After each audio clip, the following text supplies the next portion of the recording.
दोस्तों नमस्कार, मैं रमू सिंह। एक नागौद ही तो है। सुखलाल कुशवाहा ने कुंवर अर्जुन सिंह को सतना लोकसभा का चुनाव हराया।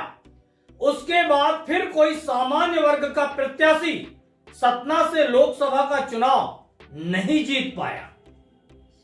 पिछले 7 चुनाव से पिछड़ा वर्ग के लोग सतना से लोकसभा का चुनाव जीतते आ रहे हैं।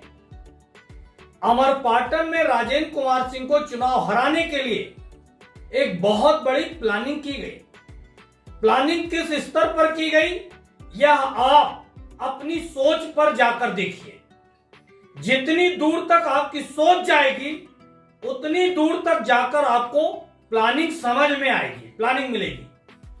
राजेंद्र सिंह को हराना है, उसकी तैयारी करने के लिए बीएसपी से रामखिलावन पटेल को बीजेपी में लाया गया। रामखिलावन पटेल को बीएसपी से बीजेपी में सतना सांसद गणेश सिंह लेकर आए। फिर सीएम शिवराज के सहयोग से रामखिलावन पटेल को विधानसभा का टिकट अमरपाटन में दिया गया और रामखिलावन पटेल चुनाव जीत जाते हैं। यहां तक कि उन्हें मंत्री पद भी मिल जाता है। अब इसमें ऐसा भी नहीं कहा जा सकता कि कांग्रेस के लोग शामिल नहीं है राजेंद्र सिंह को हराने के लिए। अमरपाटन में सिर्फ अकेले बीजेपी ने संघर्ष किया हो ऐसा नहीं है, इसमें कांग्रेस के लोग भी शामिल थे। अब अमरपाटन से निकलकर हम चित्रकूट की ओर चलें। चित्रकूट में एक तरफा प्रेम सिंह का राज चलता था। चित्रकूट में प्रेम सिंह कांग्रेस के ऐसे स्थापित नेता थे, उन्हें कोई नहीं हरा सकता था। वहां पर भी एक साजिश हुई, एक खेल हुआ और एक बार बीएसपी के गणेश बारी प्रेम सिंह को चुनाव हरा दिए। बीएसपी के गणेश बारी का जनाधार क्या था, गणेश बारी कितने बड़े राजनीतिक थे, इसका भी आकलन आप खुद कर सकते हैं और लोगों से जान सकते हैं। ठीक इसी प्रकार रामपुर बघेलान की बात करें। रामपुर बघेलान में हर्ष नारायण सिंह का राजनीतिक वर्चस्व काफी अच्छा था, आज भी है।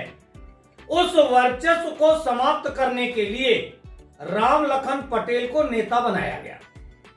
राम लखन पटेल हर्ष नारायण सिंह को चुनाव नहीं हरा सकते थे, इसके लिए एक विशेष योजना बनाई गई। 2 अन्य ठाकुर प्रत्याशी अलग से चुनाव में खड़े किए गए और हर्ष सिंह चुनाव हारे, तब जाकर राम लखन पटेल चुनाव जीत पाए। अब बात करें चुरहट के अजय सिंह राहुल की। चुरहट में अजय सिंह राहुल को कोई ओबीसी नेता चुनाव नहीं हरा सकता था, इसलिए वहां ब्राह्मण नेता का उपयोग किया गया। शारतेंदु तिवारी चुरहट से चुनाव लड़े और वह चुनाव जीत गए। अजय सिंह राहुल को चुनाव हारना पड़ा, मगर इस हार में अजय सिंह राहुल के खिलाफ क्या सिर्फ बीजेपी थी, क्या सिर्फ बीजेपी के लोग थे, या अधिकांश कांग्रेस के लोग भी इस साजिश में शामिल हुए थे। एक और उदाहरण से जानते हैं। संघ नेता श्री कृष्ण माहेश्वरी के खास लोगों में अखंड प्रताप सिंह आते हैं। अखंड प्रताप सिंह मऊगंज से चुनाव लड़ना चाहते थे विधानसभा का। श्री कृष्ण माहेश्वरी ने अखंड प्रताप सिंह को बीजेपी से टिकट दिला दिया, मगर अखंड प्रताप सिंह मऊगंज से चुनाव हार गए या उन्हें चुनाव हराया गया। इसके बाद उसी मऊगंज विधानसभा सीट पर बीएसपी से प्रदीप पटेल को सतना सांसद गणेश सिंह पटेल बीजेपी में लेकर आते हैं और बीएसपी से आए हुए प्रदीप पटेल को मऊगंज से बीजेपी का टिकट भी मिल जाता है और वह चुनाव भी जीत जाते हैं।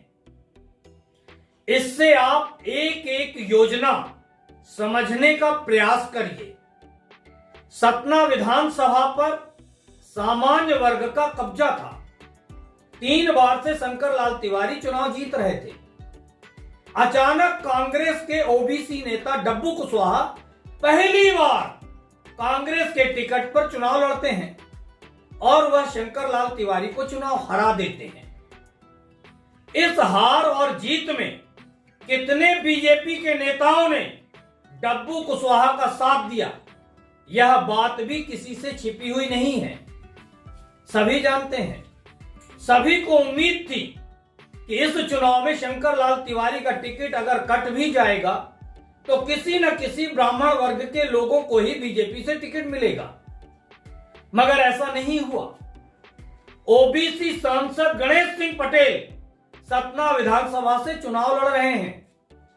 अब आप अंदाजा लगाइएगा, 7 बार से सतना लोकसभा से ओबीसी वर्ग के नेता चुनाव जीत रहे हैं। सिर्फ एक बार कुंवर अर्जुन सिंह के चुनाव हार जाने के बाद से।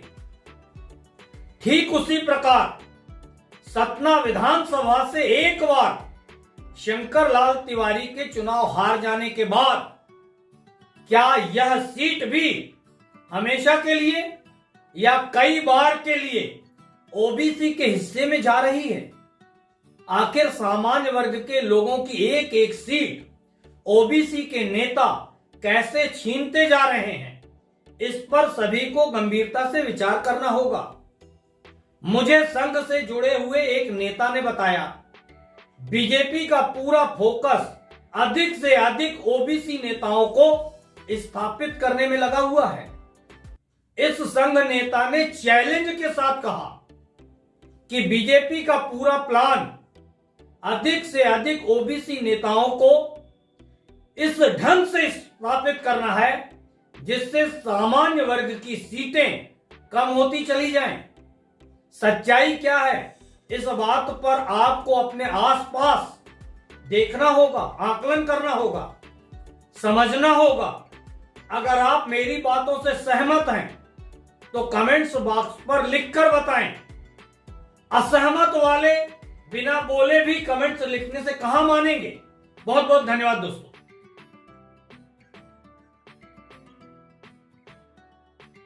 कांग्रेस ने ओबीसी को क्या दिया? सिर्फ धोखा और गाली। मुझे भी नहीं छोड़ा। जब मैं 2013-14 में चुनाव के मैदान में आया तो मुझे गाली इसलिए देते थे कि मैं ओबीसी समाज से आता था।